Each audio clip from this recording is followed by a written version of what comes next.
తల్లిదండ్రులైనటువంటి వారికి పుట్టిన పిల్లలను పెంచాలే కానీ వారి మీద ఆశలను పెంచుకోకూడదు. ఎందుకనగా పిల్లలు లేని సమయంలో కన్నీరు కార్చి ప్రార్థనలు చేసి ఆ పిల్లలను పొందుకుంటారు. వారిని పెంచి పెద్ద చేసే సమయంలో వారికి కావలసిన అన్నిటినీ సమకూరుస్తాను, అన్నిటినీ ఇస్తాను.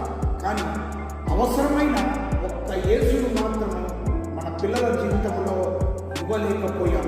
అందుకే వారు పెరిగి పెద్దవారైన తరువాత పిల్లల కోసం కన్నీరు కార్చిన మనవలను వారు పెద్దలైన తరువాత యేసును వారికి ఇవ్వనందున తల్లిదండ్రులైన వారు కన్నీళ్లు కారుస్తూ ఉంటున్నారు పిల్లల నిమిత్తం.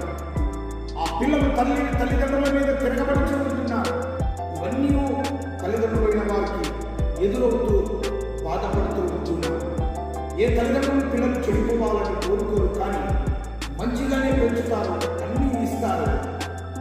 స్నేహంతో లోకంతో ఉన్న సమయంలో కూడా వారు వాటి అలవాట్లలోనే తల్లిదండ్రుల మీద తిరగబడుచు వారిని బాధపరుస్తూ కన్నీళ్లు తెప్పిస్తూ ఉన్నారు.